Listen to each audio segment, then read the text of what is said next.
9 hikers entered the frozen wilderness, none ever returned alive, and what rescuers found still terrifies investigators today. It was February 1959, deep in the icy wilderness of the Ural Mountains in Soviet Russia.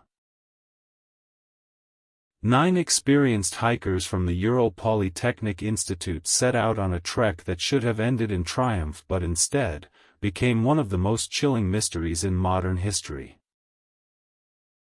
When search teams finally reached their last known campsite, they discovered something that defied all logic. The hikers' tent was ripped open from the inside. Their belongings were still neatly arranged, their boots and coats left behind. Barefoot footprints led into the snow and then scattered into the darkness. Days later, the bodies began to appear. Some were found frozen near the tree-line, half-dressed in snow.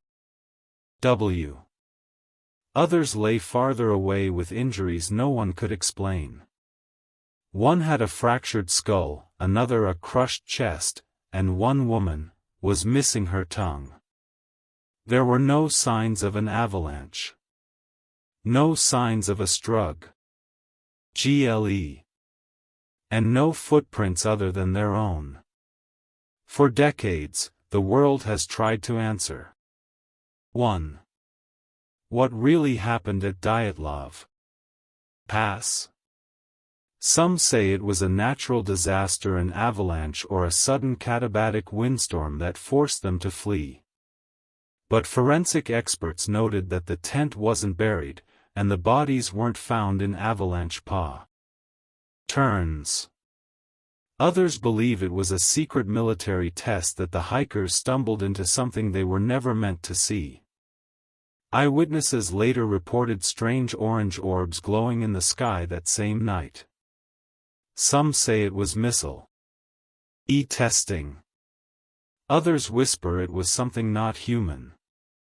Radiation traces were found on several of the bodies, unexplained, unrecorded.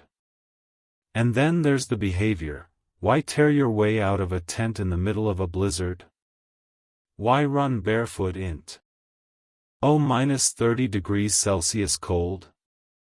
Years later, surviving rescuers and investigators described something else: an overwhelming sense of dread.